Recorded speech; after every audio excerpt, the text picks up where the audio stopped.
Hello, everyone.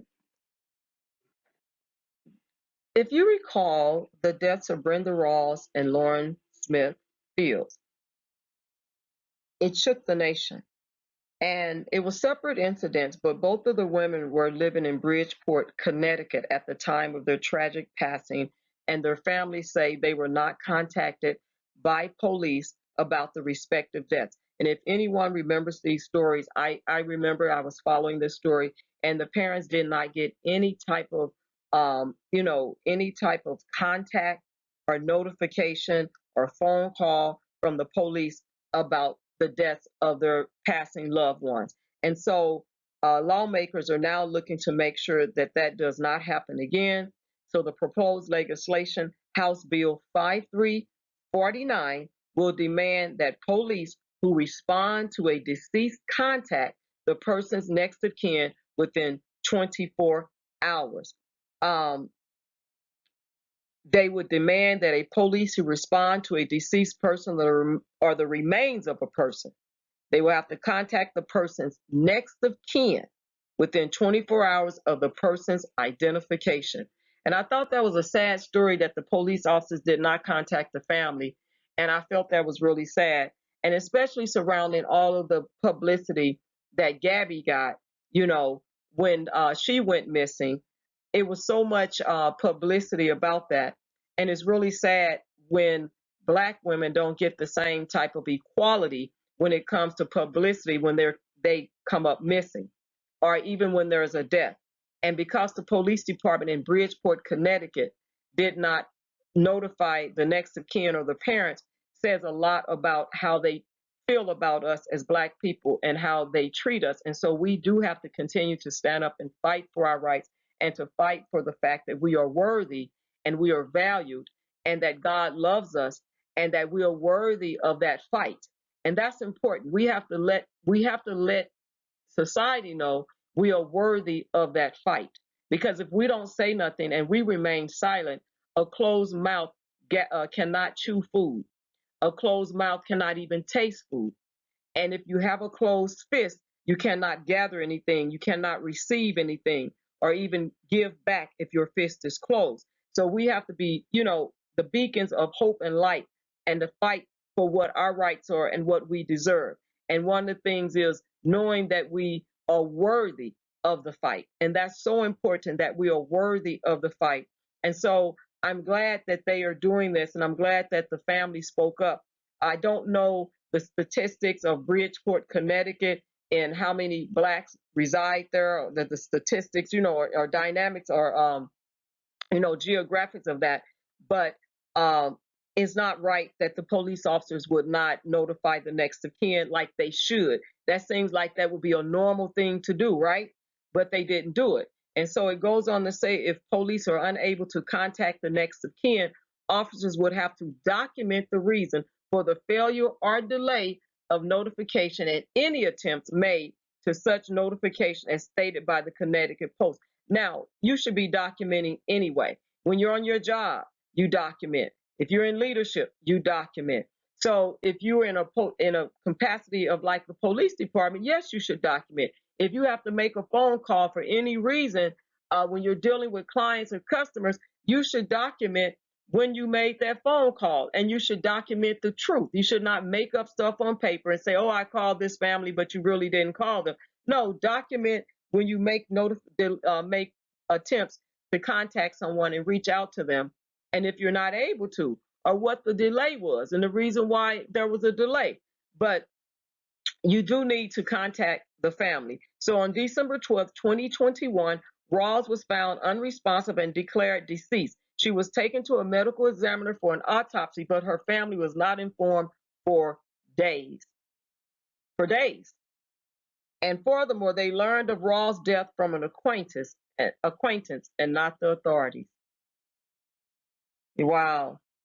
And then Smithfields was also discovered to be deceased on December 12th, 2021, by a man she had met on a dating site. And if you recall that, if you read that article and you were following the story, or you happened to come across it on the news, she met this man, this white man, on a dating site, and they didn't even want to question him.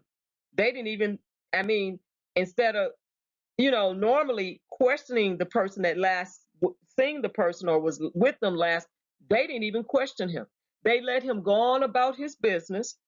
And finally, they questioned him and called him in, but they didn't even question him. They were just going to let him go on his business as usual. And that's what he was doing. That's exactly what he was doing. And they took his story. They actually took his story. And I don't have that article in front of me right now, but they actually took his story of what he told them and they let him go. But now I believe that, I don't know if he's incarcerated right now, if he's out on bond or whatnot, but they did eventually arrest him. So I'm not sure, exactly what's going on with that at this moment, but they actually did go back and arrest him, as far as I remember in the updated article, because some noise was made.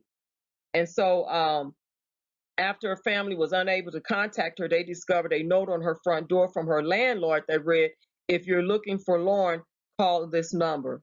Wow. And I remember that, "If you're looking for her, call this number." And so the Smithfields family has also been vocal about the lack of concern they were met with by the officers handling the case. Yeah, it was a lack of concern. Like, oh well, it doesn't matter. We let him go and he said this and we just believe it. They didn't even try to investigate anything. And so Raw's autopsy found that she died of natural causes. The medical examiner said Smithfields died of an accident brought on by acute intoxication due to the combined effects of fentanyl, promethazine, hydroxyzine, and alcohol. So in an interview with Girls United attorney Darnell Crossland, the Smithfields family's lawyer blasted the autopsy, claiming it was used to cast doubt in the public's mind regarding the facts of the case. Crossland is also representing the Rawls family. "If they can say accident and drugs, then they think we'll leave them alone," he said. Now, according to NBC Connecticut, Bridgeport's Mayor Joe Ganim said that the two respective detectives on Rawls' case and Smithfield's case were set to be disciplined due to the lack of sensitivity to the public and their failure to follow police procedure in the handling of these two matters. So there was a procedure in place already, and they did not handle it correctly. And they should be disciplined, because they did have a lack of sensitivity to the public. And not just a lack of sensitivity to the public, they had a lack of sensitivity to the family. They had a lack of sensitivity to the family and how they handled and interacted with the family. And so a representative for his office also shared with NBC that he will review the proposal. In a January 2022 Girls United interview with Lakeem Jeter and Tavar Gray Smith, two of Smithfield's brothers, Gray Smith spoke about their desire for this bill. "We want a bill created in Lauren's name because I don't know if you've read any of the reports, but it was almost a whole day and a half. Almost 2 days went by without us being notified that Lauren was deceased," Grace Smith said. "We had to literally go to her house and look for her, and there was a note on the door, not even from the police department. It was from her landlord saying, 'If you're looking for Lauren, call this number.' So for sure we want a bill passed in her name, that a family needs to be notified immediately whenever something happens like this ever again." In conversation with NBC Connecticut, Dorothy Washington, one of Raw's sisters, said that she supports the bill, but wants it to be taken seriously if enacted. "It will be a waste of time if oversight continues to be little to none, and employees are not held accountable for what they get paid to do," she said. And that is very, very true. They need to be held accountable for what they get paid to do. And a lot of times people are not held accountable, but they're still getting paid. Isn't that interesting? They are not held accountable for what they're paid to do, but they're still getting paid. And it would be interesting if there was laws in place to dock people's salary when they don't do their job. And usually when people are not doing their job and it's one of those really bad cases, they usually will bring in disciplinary action. And so in this case, because they were doing a job, but not the right job. You know what I mean? Like they didn't do what they were supposed to be doing. They didn't follow procedure.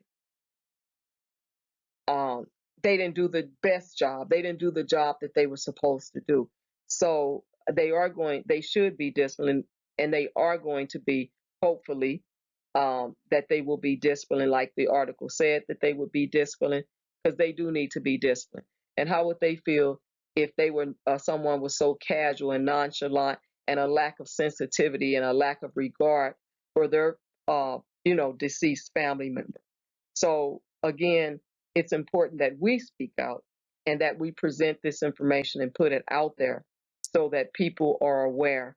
Because the more we put information out there, the more people can become empowered, knowing that they have support to, support.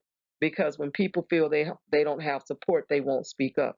And so we have to continue to speak up and let people know that we don't agree with things that happen, and we definitely don't agree with lack of humanity and lack of regard and lack of sensitivity when it comes to our loved ones, when we're looking for them and they're missing and they come up deceased, and the people that are supposed, these organizations and that are supposed to do their job, and entities and agencies that are supposed to do their job, and they fail to do their job in the manner that they're supposed to. And when they violate policies and procedures and they're outside of that, um, they do need to be held accountable. And if we don't speak up, a lot of times it just gets pushed under the rug and nothing is done about it until we make some noise. So thank you for tuning in. Thank you for watching the video. Please like the video. Please subscribe to the channel if you're not a subscriber, and please share the video. Thank you all. Bye.